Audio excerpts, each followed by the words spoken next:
कथा संचार चैनल के प्यारे सभी श्रोतागण को दिल से धन्यवाद। चैनल पर आपके प्यार और सपोर्ट दिखाने के लिए थैंक्स। दोस्तों, आज की कहानी का नाम है गिलहरी की कहानी। दोस्तों, वीडियो को पूरा देखना अगर पसंद आए तो एक प्यारा सा लाइक करके हमारे YouTube चैनल को भी सब्सक्राइब करके बेल नोटिफिकेशन को जरूर दबाएं। तो चलिए फ्रेंड्स, कहानी को शुरू करते हैं। एक जंगल में साध नामक मुनि रहते थे। उन्होंने तप करके बहुत सी विद्या हासिल की। एक दिन ध्यान लगाने के बाद जब उनकी आंखें खुली तो उनके हाथ में आसमान से एक गिलहरी आ गिरी। वह गिलहरी खून से लथपथ थी, क्योंकि वो चील के पंजों से छूटकर मुनि के हाथ में आ गिरी थी। गिलहरी मौत के डर से कांप रही थी। मुनि को उसके ऊपर दया आ गई। उन्होंने सोचा, क्यों ना इसे अपनी विद्या से अपनी बेटी बना लूं। मेरी पत्नी कब से संतान प्राप्ति की चाह रख रही है, लेकिन उसके भाग्य में संतान है ही नहीं। अब यह बात बताकर उसे दुखी करने की जगह कुछ साल इस गिलहरी को ही बेटी बनाकर उसे सौंप देता हूं। इतना सोचते ही मुनि ने एक मंत्र पढ़कर गिलहरी को एक छोटी सी बच्ची बना दिया।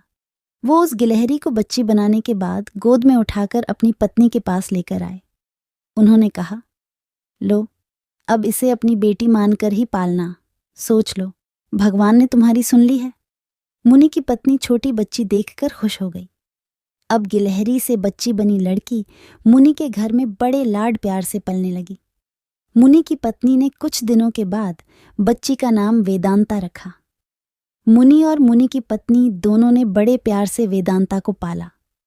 मुनि को बहुत खुशी थी कि उसकी पत्नी को अपनी ममता लुटाने के लिए एक बेटी मिल गई। कुछ समय के बाद उसकी परवरिश में मुनि भूल ही गए कि वो एक गिलहरी है। वेदांता को मुनि ने अच्छी पढ़ाई लिखाई करवाई।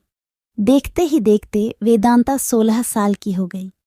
अब मुनि की पत्नी को अपनी सुंदर बेटी की शादी करवाने की चिंता होने लगी। उन्होंने यह बात मुनि से की। अपनी बेटी की तरफ देखते हुए मुनि को भी लगा कि इसका अब विवाह हो जाना चाहिए। मुनि ने अपनी पत्नी से कहा कि तुम चिंता मत करो, मैं इसके लिए योग्य वर ढूंढ लूंगा। मुनि को लगा कि मेरी बेटी बहुत सुंदर है और उसकी शिक्षा दीक्षा भी अच्छी हुई है, इसलिए उन्होंने अपनी सिद्धि से सूर्यदेव को पुकारा। सूर्यदेव ने मुनि को प्रणाम करके बुलाने की वजह पूछी। तब मुनि ने कहा, मेरी बेटी विवाह के योग्य हो गई है, मैं चाहता हूं कि आप इसके पति बने। सूर्यदेव ने कहा, आप एक बार अपनी पुत्री से पूछ लीजिए, अगर उसे मंजूर है तो मेरी तरफ से भी हाँ है। तब वेदांता बोली, पिताजी, यह बहुत गर्म है, मैं इनके पास नहीं जा पाऊंगी और ना ही इन्हें देख पाऊंगी। मुनि ने वेदांता से कहा, कोई बात नहीं, हम दूसरा वर देख लेंगे। तभी सूर्यदेव ने कहा, हे मुनिवर, मुझसे श्रेष्ठ बादल है, आप उनसे बात कीजिए, वह मेरे प्रकाश को भी ढक देते हैं। मुनि ने अब बादल को याद किया। बादल गरजते हुए मुनि के पास पहुंचे और उन्हें नमस्कार किया। इस बार मुनि ने सीधे वेदांता से पूछा, क्या तुम्हें यह वर पसंद है? वेदांता ने जवाब दिया, पिताजी, मेरा रंग गोरा है और इनका काला, हमारी जोड़ी अच्छी नहीं लगेगी। तब बादल ने मुनि से कहा, आप पवन देव को बुलाइए, वे मुझसे श्रेष्ठ हैं, उनमें मुझे उड़ाकर इधर से उधर ले जाने की ताकत है। अब मुनि ने पवन देव का स्मरण किया। पवन देव के आते ही मुनि ने अपनी बेटी से पूछा, क्या आपको यह वर पसंद है? वेदांता बोली, पिताजी, यह तो एक जगह ठहरते ही नहीं है, इनके साथ मैं घर कैसे बसा पाऊंगी? इस बार मुनि ने पवन देव से पूछा, मुझे अपनी पुत्री के लिए वर की तलाश है, आप बताइए कि आपसे श्रेष्ठ कौन है? पवन देव ने जवाब दिया, मुनिवर, आप पर्वत को बुला सकते हैं, वह मेरा रास्ता रोक देते हैं, वह मुझसे श्रेष्ठ हैं। तुरंत मुनि ने पर्वत को पुकारा।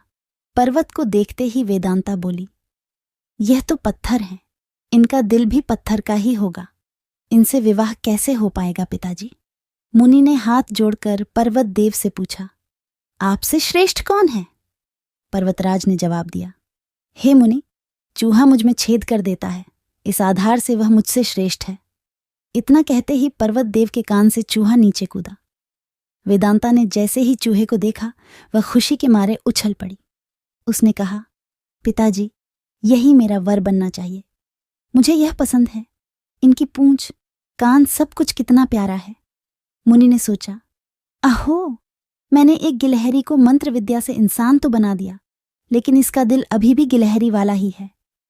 मुनि ने तुरंत वेदांता को गिलहरी बनाया और उसका विवाह चूहे से करवा दिया। विवाह के बाद दोनों खुशी खुशी रहने लगे। दोस्तों, आज की इस प्यारी कहानी को यहीं पर समाप्त करते हैं। आपको हमारी यह कहानी कैसी लगी, कृपया हमें कमेंट बॉक्स में अपनी राय अवश्य दीजिएगा। चलिए मिलते हैं एक और नई कहानी के साथ। तब तक के लिए जय हिंद।